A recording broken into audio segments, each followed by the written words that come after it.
नाज़रीन, कैपाडोकिया में मेरा दूसरा और आखिरी दिन का इख्तिताम है। आज ही आखिरी सनसेट है यहाँ पे, और फिर ज़िंदगी में पता नहीं यहाँ आ सकें कि नहीं।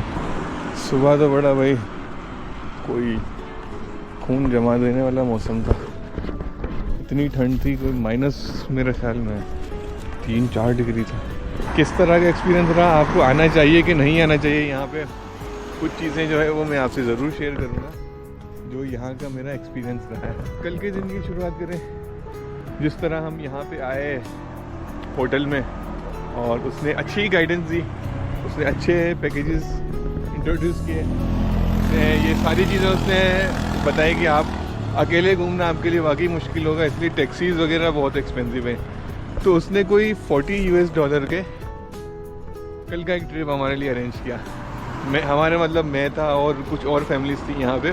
तो मैं जैसे ही सुबह 9:30 बजे उतरा होटल पे, तो उन्होंने कहा भाई अभी के अभी गाड़ी जा रही है, अगर आपको जाना है तो बता दे। मैंने कहा चलो डन करने। मैंने रूम की शक्ल तक नहीं देखी और मैं निकल गया उन लोगों के साथ। अच्छा खासा घुमाया, यानी कि यार $40 क्या है, उसमें उन्होंने एक मतलब अंडरग्राउंड सिटी और 5-6 अब ये जो भी है यहाँ पे, ये लोग क्या करेंगे, पत्थर की जगह है सारी, कोई चर्च था और कोई ऑयल रिफाइनरी की तरह कुछ था ओल्ड।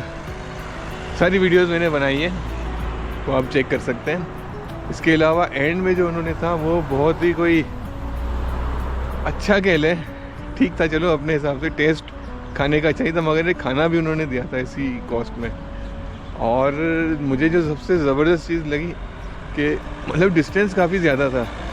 सुबह हम लोग यानी 10 बजे से निकले और शाम 8 बजे तक गाड़ी ने घुमाया ही घुमाया हमें भाई, काफ़ी लंबा। यानी किसी जगह ले गए तो 50 किलोमीटर, किसी जगह ले गए 40-30 किलोमीटर, इस तरह का इन्होंने बहुत लंबे लंबे ट्रिप्स किए।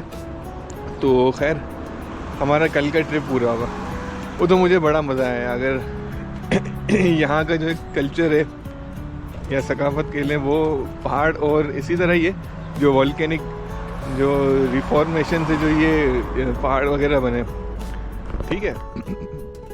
कल का दिन तो हम लोग इस तरह घूमे, मुझे बड़ा मज़ा आया। अगर ये चीज़ें आपको पसंद है तो ज़रूर आएँ। आज का दिन अच्छा, फिर उसी लड़के ने एक और ट्रिप अरेंज किया कि आपको अगर हॉट एयर बलून की राइड करनी है, ठीक है यार करेंगे, क्यों नहीं करेंगे। ऑनलाइन में बुकिंग कर रहा था तो वो तकरीबन थी कोई 100 पाउंड और 100 यूरो सॉरी, और 120 यूरो। मैंने कहा नहीं यार बहुत एक्सपेंसिव है, वहाँ जाएंगे तो मैंने सोचा सिर्फ ऊपर से शूटिंग वीडियोस वगैरह बना के आ जाएंगे ना। तो उसने कहा नहीं, अभी ऑफ सीज़न है, हम आपको 55 USD में करके देंगे अरेंज। मैंने कहा चलो। तो चीज़ तो बड़ी मज़ेदार थी, मुझे बड़ा अच्छा लगा, एक एक्सपीरियंस हो गया मज़ेदार। अब उसमें मुझे जो चीज़ लगी, इसमें एक थोड़ी सी ट्रिक इन्होंने यूज़ की है, शायद मैं गलत हूँ, इसलिए कि तकरीबन जो बलून उड़ रहे थे ना वहाँ पे, एक इंडियन फैमिली थी, उनको उन्होंने $100 में अरेंज करके दिया था। खैर उन्होंने ऑनलाइन बुकिंग की थी, तो उन्होंने कहा था यार ये लोग ज़्यादा कम भरते हैं। मैंने कहा यार जितने उसकी कैपेसिटी होगी उतने भरेंगे, उससे ज़्यादा कहाँ भरेंगे। तो इनकी मुझे बात वहाँ पे क्लिक करके गई, जब हमारा बलून जो था, जो डिस्काउंटेड लोग थे जितने, कुछ और इंडियन लड़के थे मेरे साथ, तो उनको मैंने ये कहा, मैंने कहा यार शायद हमारे साथ हाथ हुआ है कि हमारा बलून जो है ना नीचे उड़ रहा था, इतनी ज़्यादा हाइट पे नहीं गया था जितने दूसरों का उड़ रहे थे। तो ज़्यादा ऐसी बात है, अगर जितना ऊपर बलून जाएगा उतनी गैस की कंजप्शन ज़्यादा होगी और उतनी कॉस्ट लगेगी, उतना टाइम ड्यूरेशन बढ़ जाएगा। तो डिस्काउंट में वो लोग थोड़ी ट्रिक करके गए, मुझे ये फील हो रहा है। तो आपने नेक्स्ट टाइम कभी भी हॉट बलून में जाना है, उनसे इन चीज़ों का बिल्कुल ही कंफर्म करना है कि भाई आप कितनी हाइट पे ले जाएंगे, पता लगे वो भी इसी तरह पूरी पेमेंट चार्ज करे और वो इतनी हाइट पे न जाने पाए। तो ये सारी चीज़ें आपको ज़रूर एक्सपीरियंस करना चाहिए, और इन तरह के प्रीवियस लोगों के एक्सपीरियंस से सीखना भी चाहिए। इसलिए मुझे पता ही नहीं था, हमने कहा कि चलो ऑफ सीज़न है इसलिए इन्होंने डिस्काउंट किया, मगर अब मुझे ये फील हो रहा है कि इन्होंने उसकी फ़्लाइट की ड्यूरेशन कम कर दी और उसकी हाइट कम कर दी, जिस पे उन्होंने पैसे बचा लिए। तो चले,